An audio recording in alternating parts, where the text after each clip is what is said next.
Bonjour à toutes et tous. Aujourd'hui, le sujet, c'est le réchauffement climatique. Un sujet brûlant, sans faire de faux jeu de mots, qui nous touche depuis une bonne dizaine d'années. Ça fait une bonne dizaine d'années qu'on nous en parle régulièrement dans les médias. Il a certes été un petit peu éclipsé par le virus de Corona depuis quelque temps. Néanmoins, il reste une préoccupation primordiale à notre humanité et dont on nous parle quand même assez souvent. Ce qui est assez étrange, c'est qu'il semble, exactement d'ailleurs comme pour le coronavirus, qu'il n'y ait qu'une seule et unique vérité, et qu'elle soit de l'ordre du postulat mathématique que l'on n'a absolument pas le droit de remettre en question. Et du coup, un simple mot comme climato-sceptique est un gros mot, une insulte, quelque chose qu'on ne doit pas prononcer, qu'on n'a même pas le droit de penser.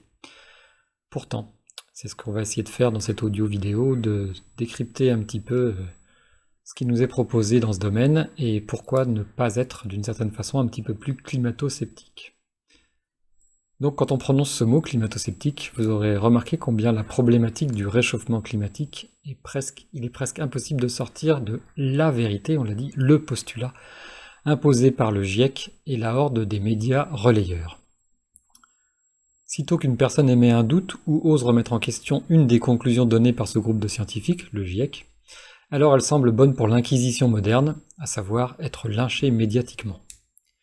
Il y a, à mon avis, pourtant beaucoup à dire et de nombreuses questions restent encore sans réponse à mes yeux. Entre autres, le questionnement sur ce tableau récapitulatif des températures terrestres depuis plusieurs centaines de milliers d'années.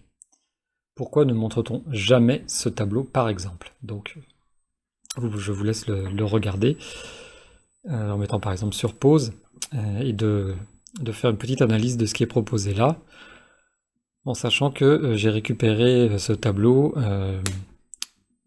qui retrace donc les 20 dernières mille années, 20 dernières mille années, ce qui n'est pas rien, et qui est de la source du JSP2, qui est donc quelque chose de scientifique, qui n'est pas un truc que j'ai sorti de mon chapeau comme ça de nulle part, produit par des éventuels climato-sceptiques purs et durs, ou des complotistes, puisque c'est le grand mot à la mode complotiste. Donc sur ce tableau, comme vous pouvez voir, on voit très clairement qu'il y a eu de nombreuses variations, parfois même des extrêmes, que la Terre a eu à subir sur les 20 dernières mille années. Les 10 derniers millénaires montrent ainsi une fragile stabilité avec des différences de température pourtant encore assez importantes. N'est-il donc pas indispensable de regarder sur du long terme et pas seulement sur la période dite moderne qu'est la nôtre de notre civilisation? Cette très et trop fameuse période dite de l'ère industrielle. Ne serait-il pas intéressant de regarder plus sur des tableaux comme celui-ci, sur du long terme, et de pouvoir faire des comparaisons entre ce qui se passe actuellement et ce qui a pu se passer donc sur les 20 dernières mille années? Je crois qu'un des problèmes majeurs, et ça c'est qu'un avis personnel évidemment, demeure à mes yeux l'indiscutable entre guillemets corrélation du réchauffement planétaire avec l'activité de nos gigantesques industries. Selon le GIEC, selon les médias, selon les États, il ne peut point y avoir d'autre hypothèse que celle du rapport direct de cause à effet entre notre industrie actuelle, notre ère industrielle et le réchauffement climatique. Pourtant, quand on regarde sur ce tableau de 20 000 années, on voit bien que la Terre a subi d'immenses variations de par le passé et que nous n'étions pas là pour les voir. D'ailleurs, il y a d'autres tableaux qu'on va voir par la suite, qui sont encore plus anciens et où l'homme n'était même pas sur la planète. Et pourtant, la planète, elle, a vécu des variations à ce moment-là énormes en termes de température et de taux de CO2. On va y revenir. Donc je pense qu'à la simple réalité du principe action-réaction, donc le fait que nous dégagions énormément de CO2 et de chaleur via nos industries, ce qui produit en effet et forcément un impact sur ce qui se passe actuellement. Donc il n'est pas question de nier l'impact que peut avoir l'ère industrielle et toutes nos industries, et le fait qu'on brûle autant de pétrole depuis à peu près 50 ans, c'est sûr que ça a forcément joué, et que ça continue de jouer d'ailleurs. Donc il n'est pas question de nier ça, mais plutôt de faire preuve d'un petit peu plus de prudence sur nos affirmations et nos certitudes, comme quoi c'est le seul et unique, la seule et unique cause de notre réchauffement climatique. Donc je m'interroge sur le fait qu'on ait Est-ce qu'on a en effet vraiment assez de recul sur les processus naturels et cycliques de notre planète depuis sa formation pour faire de cette seule et unique hypothèse retenue une vérité absolue et indiscutable? Alors, on y vient, on parle aussi souvent, voire constamment, des enjeux du CO2. Donc là, je vous remets à nouveau deux petits tableaux qui sont issus à nouveau de trucs scientifiques, hein, que j'ai pas pondu de mon chapeau ni tiré sur des sites complotistes. Et vous pourrez remarquer que sur ces deux tableaux, on constate une corrélation entre les niveaux de CO2 et les températures globales. Et on y voit 4 pics majeurs sur ces 400 000 dernières années. Donc 400 000 années, 4 pics majeurs. Les 3 premiers, comme on le disait tout à l'heure, ne pourraient donc absolument pas être imputables aux activités humaines, et ils ont néanmoins eu lieu. Nous n'étions pas présents sur la planète, et donc on ne peut pas nous accuser d'avoir produit ces 4 pics, et pourtant ils sont là. Donc quelle déduction on pourrait donc tirer de cela? Et cela ne nous impose-t-il pas un questionnement plus approfondi sur le réchauffement actuel? Enfin et surtout, je crois que le réel questionnement est ailleurs que dans le réchauffement climatique. Et ce qu'on fait, c'est qu'on nous force tout le temps à regarder, à grand renfort de messages médiatopolitiques, une seule et unique réalité. Et je vois que dans cette réalité, qu'est-ce qui est proposé à chaque fois? Eh bien, c'est de nous culpabiliser à mort de notre entière et totale responsabilité de ce phénomène à nous autres humains consommateurs. C'est notre faute, et rien que la nôtre, semble-t-on entendre en permanence. Ne serait-il pas plus juste, en fait, de faire d'autres constats que celui-là et de remettre bien d'autres choses en question? Par exemple, celui de notre mode de consommation depuis une bonne 50aine d'années. Il y a des affirmations, à mon avis, bien plus probantes et surtout importantes que celles de notre culpabilité concernant le réchauffement climatique. À savoir, celle de notre mode de fonctionnement de prédateur en premier lieu, et surtout en premier lieu, car nous sommes des prédateurs de la planète. Nous pillons les ressources terrestres de notre planète, donc sans aucune gêne, mais surtout absolument sans conscience. Apparemment, on commence tout juste à prendre conscience de cela, et c'est juste une prise de conscience qui n'est pas suivie réellement de fait. Le rythme auquel nous avons dilapidé donc, ces ressources naturelles est extrêmement plus élevé que celui de la régénération de la Terre. Donc tout ce qui est fait là, c'est fait et c'est tout. Le mal est donc fait et nous ne pouvons certes pas revenir en arrière. C'est donc notre mode de fonctionnement basé sur des notions du manque et du désir permanent qui serait à remettre très rapidement en question. L'utilisation massive du plastique par exemple, des emballages inutiles à seule fin commerciale, avec plein de belles illustrations dedans, très bien colorées et très bien faites par nos amis les neuroscientifiques pour toucher ce qu'on appelle dans le cerveau humain la zone de la récompense et qui du coup vous pousse à acheter absolument un produit donc finalement vous n'avez pas forcément besoin. Tout est dans le marketing en fait. Et donc cette utilisation massive du plastique et des emballages inutiles à seule fin commerciale, il va falloir la revoir. Il faudra aussi revoir nécessairement et extrêmement rapidement la notion du remplacement quasi permanent de nos téléphones portables, télévisions, voitures, fringues et godasses à la mode. Tout ça, c'est une ineptie et une folie absolue. Et si on continue à fonctionner comme ça, à vouloir sans cesse acheter le nouveau téléphone portable, la nouvelle télévision, une nouvelle voiture, de nouveaux fringues ou des nouvelles godasses, c'est sûr qu'on va plonger dans un chaos, et ce de façon extrêmement rapide, bien plus rapide encore que celle qu'on nous dit à la télé. Il y a aussi notre mode de fonctionnement au niveau culinaire, le fait d'aller bouffer sans conscience dans des fast-foods, de manger de la viande au détriment de tout bon sens, de consommer des produits anti-écologiques aussi et au luxe totalement inutile. Bon, j'en passe et des meilleurs, la liste pourrait être encore beaucoup plus longue et ferait l'objet d'une nouvelle audio-vidéo à elle seule.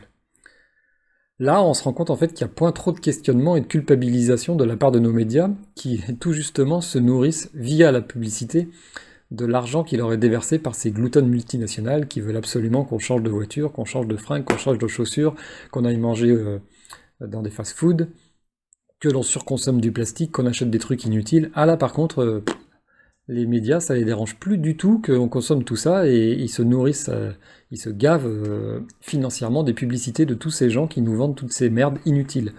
Et l'État lui-même, même actuellement en pleine crise dite du coronavirus, eh bien, le virus n'est pas encore assez dangereux pour qu'on aille tous bosser comme des cons 8 heures par jour, 5 jours par semaine, jusqu'à 63 ans. Ça pose pas de problème, au contraire, il faut sauver encore ce système et continuer d'aller bosser à tout prix, quoi.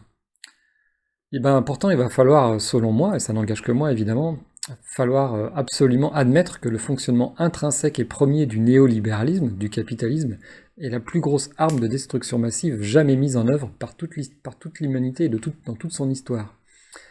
Et il en va en fait de notre responsabilité à chacun d'entre nous tous. C'est là que je veux en venir, c'est que c'est pas la responsabilité des multinationales, c'est pas la responsabilité de nos États, c'est la responsabilité de chacun d'entre nous tous.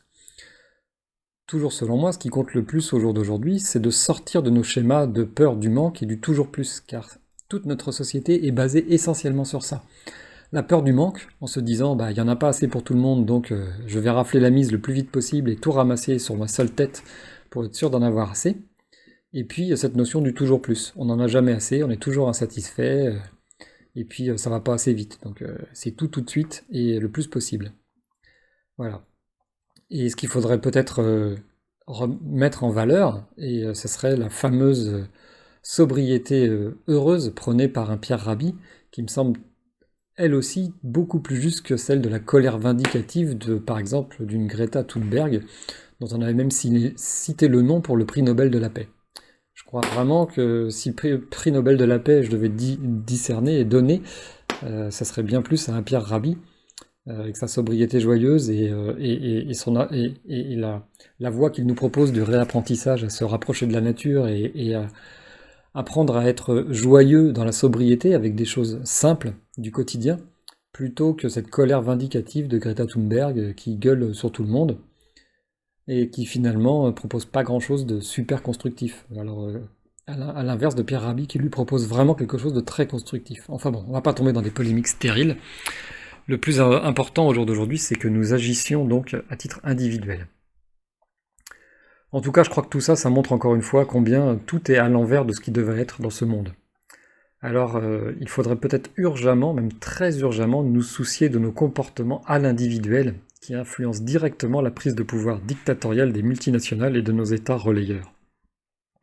Je crois que c'est extrêmement simple en fait. C'est la somme de nos achats compulsifs et déraisonnables qui produisent la raréfaction des terres rares, des métaux précieux et la déforestation, et ainsi de suite. Le pic de pétrole, le pic de gaz et tout ça, c'est ni plus ni moins, avec certitude, la somme de nos achats compulsifs et déraisonnables qui produisent tout ça. Et il est donc important que chacun d'entre nous se remette en question, moi y compris évidemment, je ne m'extrais pas, pour être beaucoup plus respectueux de notre mère la Terre. En tout cas, pour conclure, ce qui paraît étrange par rapport à tout ce qui nous est dit donc par le fameux GIEC, par nos États et par nos médias, c'est que la Terre, elle semble continuer à faire ses cycles naturels, avec des fluctuations de température et de CO2, sans trop se soucier de nous et de nos folies ordinaires. Apparemment, elle s'adapte, et elle ferait, dans un temps très proche, naturellement disparaître ce SE et ce CEX qui l'empoisonnent, à savoir peut-être nous. Notre problème majeur tient donc dans la pollution excessive et la destruction des écosystèmes afin de satisfaire nos désirs de petits enfants gâtés. C'est ça que je vois de plus important, bien au-delà des problèmes proposés par le GIEC. Alors, les conclusions du GIEC assurent surtout, directement ou indirectement, le parfait fonctionnement du greenwashing mis en place par les plus gros vendeurs de la planète. À se demander s'il n'y a pas une corrélation entre ce fameux greenwashing et nos amis du GIEC. Parce que eux, les plus gros vendeurs de la planète, il faut qu'ils puissent maintenir leur marge de profit en nous convainquant encore et toujours d'acheter de nouvelles choses prétendument écologiques. Et je dis bien prétendument écologiques. Tout est là, et il ne tient qu'à nous de déconstruire nos fausses croyances, de sortir des griffes du marketing devenu fou, et surtout, à mon avis, de grandir spirituellement. Car selon mon avis, le pouvoir de l'homme, avec un grand H évidemment, donc de l'humanité, tiendra dans sa capacité à réintégrer la nature et ses lois dans son quotidien. Donc tous les jours, pas seulement une fois par an, pendant 15 jours en vacances, en admirant la nature. Tout le temps, tous les jours, partout. Ça tiendra aussi à notre pouvoir et à notre capacité à spiritualiser la matière, à nous rendre compte que nous sommes, une fois de plus, c'est mon credo, un pont entre le céleste et le terrestre, et que nous sommes là pour spiritualiser la matière, pas pour la détruire. Voilà, donc spiritualiser la matière et enfin, pour terminer, à nous réapproprier les plus nobles de ces qualités, des qualités telles que celles de la compassion, de l'amour et du partage. Voilà, je crois qu'on est tous prêts à passer à l'acte, il n'y a plus qu'à commencer. On ne nous demande pas d'être immédiatement des super-héros et de savoir tout faire. Ce qui est important, c'est de commencer, d'apporter notre petite brique à ce bel édifice de la compassion, de l'amour et du partage. Ça, on en est tous capables. On n'est peut-être pas capable de construire la muraille de Chine du partage et de l'amour et de la compassion, mais on est capable d'apporter notre petite pierre et de la faire grandir ou la prolonger. Alors voilà, je dirais juste, construisons ensemble le monde que nous méritons, le vrai monde que nous méritons, pas celui dans lequel nous vivons actuellement. C'est la fin de cette audio-vidéo. Je vous remercie encore de me suivre régulièrement et de prendre un peu de temps pour m'écouter. Et comme à mon habitude, je vous souhaite le meilleur en tout temps et en tout lieu, en vous disant à très bientôt. Merci beaucoup, au revoir.